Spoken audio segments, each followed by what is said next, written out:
Hello student, again welcome to your online class, and we were studying about management of natural resources, and today we will start from wildlife, which is another important natural resource.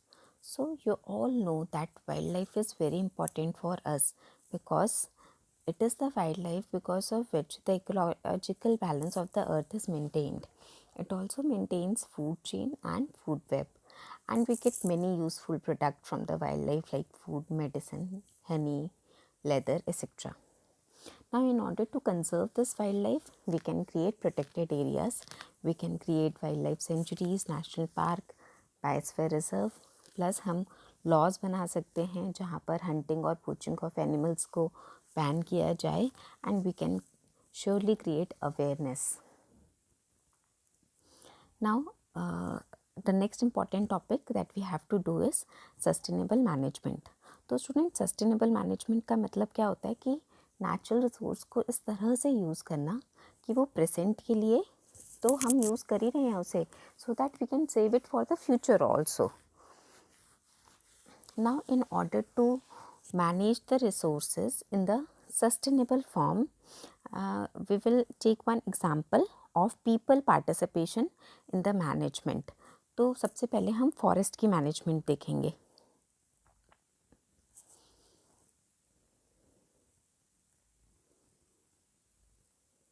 सो यहाँ पर हम एक example लेना चाहेंगे. This was the forest officer A K Banerjee. तो इसने different क्या किया, एक्चुअली एक अराबरी फॉरेस्ट था मिदनापुर डिस्ट्रिक्ट में, जो बहुत कोशिशों के बाद भी रिवाइव नहीं हो रहा था, and there was lot of conflict between the local people and the forest department. Conflict क्यों था? क्योंकि उनको फॉरेस्ट यूज़ नहीं करने दिया जा रहा था, फॉरेस्ट के प्रोडक्ट उन्हें यूज़ नहीं करने दिए जा रहे थे. अब ए के बैनर्जी ने क्या किया, ही इन्वॉल्व लोकल पीपल, विलेजर्स को उसने अपनी हेल्प के लिए इन्वॉल्व किया, उनको एम्प्लॉयमेंट भी प्रोवाइड की इन द फॉरेस्ट इटसेल्फ, और जो फॉरेस्ट की चीज़ें थी वो भी यूज़ करने के लिए उन्हें अलाउ कर दिया at a very nominal cost. तो इससे क्या हुआ कि जो लोकल लोग होते हैं उन्हें फॉरेस्ट की ज़्यादा जानकारी होती है, तो उन्होंने ए के बैनर्जी जो फॉरेस्ट ऑफिसर था उसकी हेल्प की उस फॉरेस्ट को रिवाइव करने में.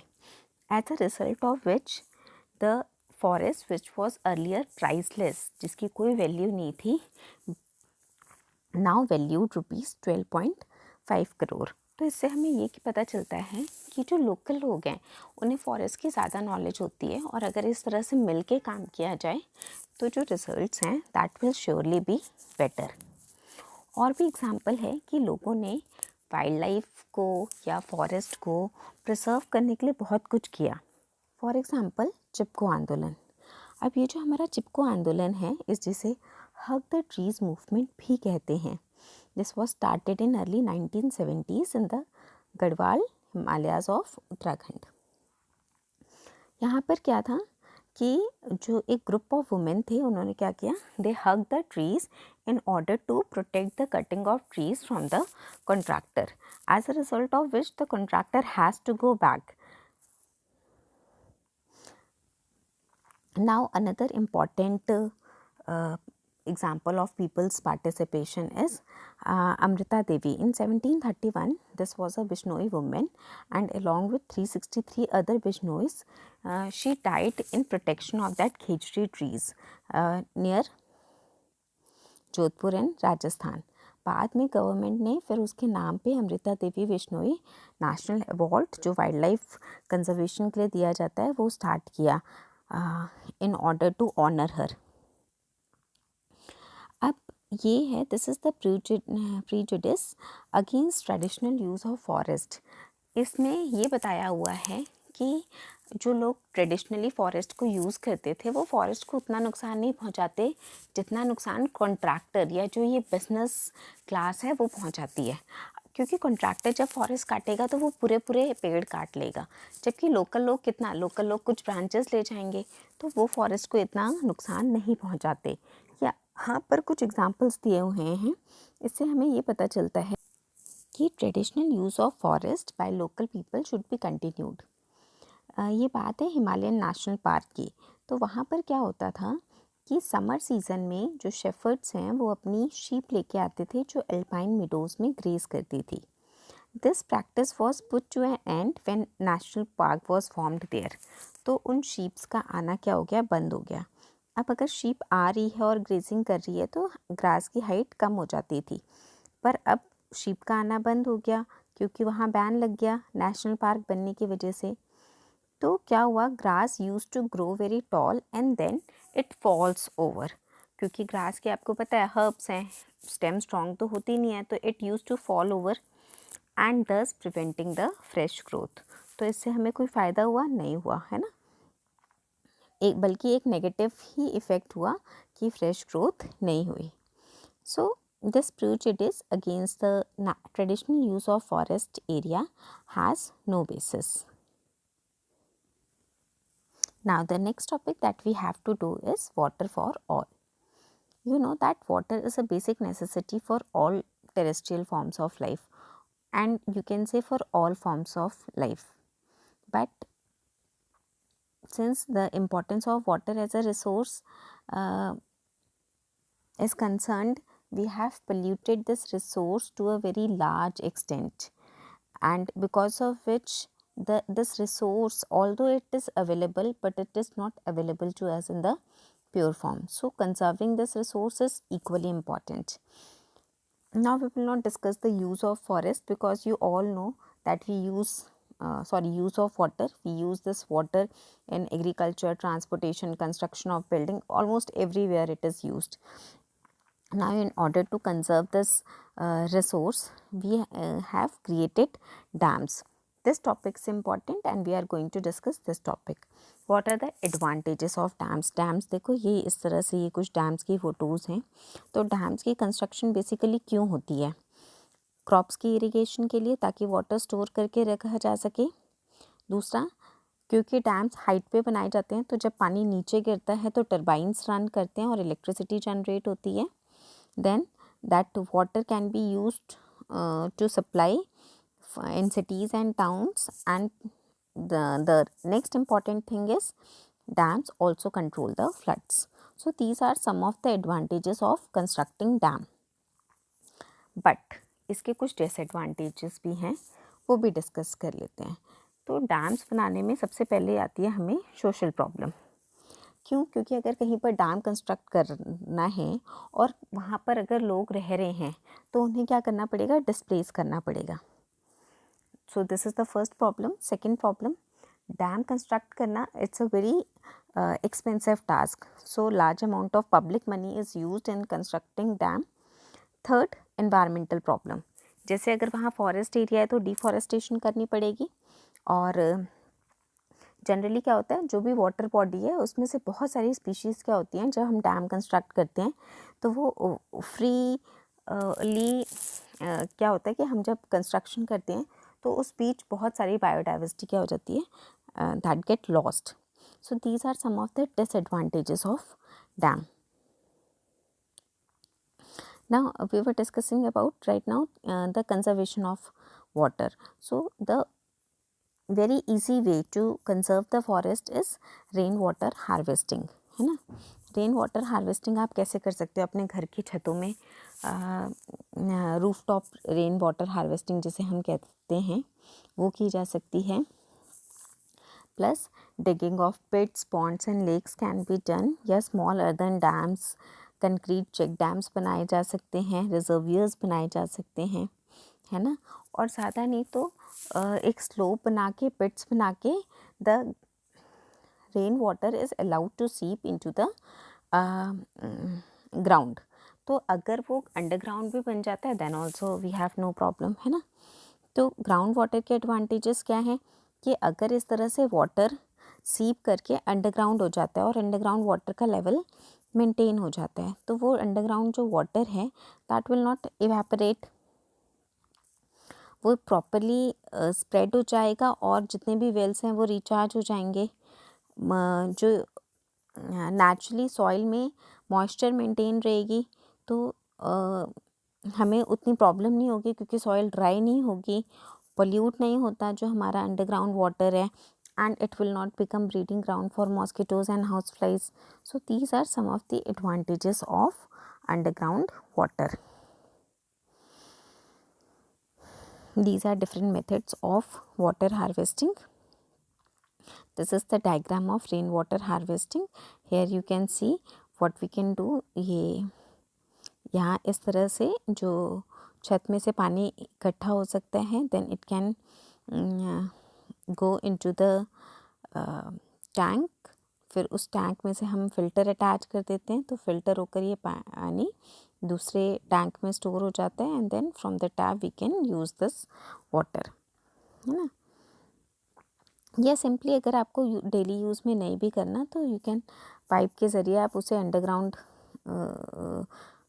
जो ग्राउंड है उसको रिचार्ज होने दो. That is also a good source of water, जिसकी हम बात कर रहे थे. So okay. उसके अलावा हर जगह का, हर स्टेट का एक ट्रेडिशनल सिस्टम होता है वाटर कंजर्व करने का, जो पहले बहुत यूज़ होता था और अब क्या हो गया, कम हो गया है. जैसे खादन टैंक्स एंड नादीज राजस्थान में यूज़ होते थे, भंडाराज एंड ताल इन महाराष्ट्र, बुंदीस मध्य प्रदेश में, और उत्तर प्रदेश में अहर्स एंड पाइनीज बिहार में यूज़ होते थे. हिमाचल प्रदेश में कुल्स यूज़ होते थे, और जम्मू रीजन में पॉन्ड्स इन द ये जो कांदी बेल्ट है वहाँ पर यूज़ होते थे, है ना. एरीज या टैंक्स कहते हैं the water harvesting system which is present in Tamil Nadu, Kerala में सुरंगम्स एंड कट्टास इन कर्नाटका. तो ये सारे नाम आपकी बुक में गिवन है. In page number 275 you have to learn the name of these structures, or you can say water harvesting system. Time के साथ स्टूडेंट्स क्या हुआ है कि ये जो वाटर हार्वेस्टिंग सिस्टम थे ट्रेडिशनल वाले, है ना, इसका यूज़ कम होते होते अब कई जगह पे प्रेजेंट हैं और कई जगह पे नहीं है. But these were very good rain harvesting systems. तो अगर हम इसी ट्रेडिशनल रेन हार्वेस्टिंग सिस्टम को मेंटेन करते रहें तो पानी की दिक्कत बहुत हद तक हमारी कंट्री से सॉल्व हो जाएगी.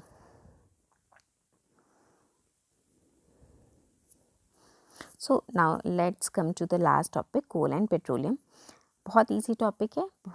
इससे पहले आपने कोल एंड पेट्रोलियम के बारे में पढ़ा भी है. कोल किससे बनता है? From the plants, and petroleum from the sea animals, and they take million of years for their formation, plus they are non renewable sources of energy.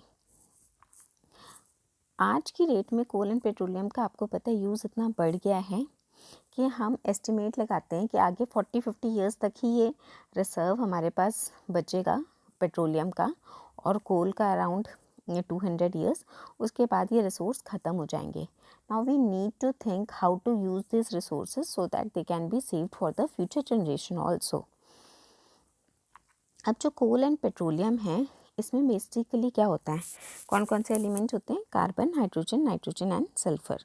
तो जब भी हम इसे बर्न करते हैं तो they release carbon dioxides plus oxides of nitrogen and sulphur which are the pollutants. Nitrogen oxides and sulphur oxides, ये आपको पता है कि they are the main pollutants of the air pollution.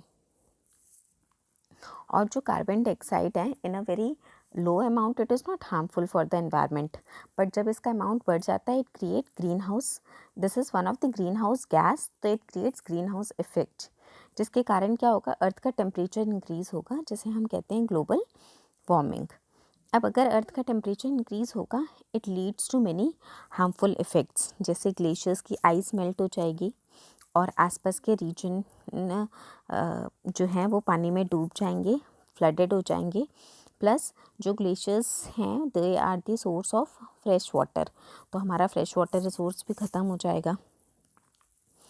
दूसरा हम बात कर रहे थे oxides of nitrogen and sulphur की. तो आपको पता है कि नाइट्रोजन और सल्फ़र की जो ऑक्साइड्स हैं, जब बारिश होती है they combine with air and they form acid rain.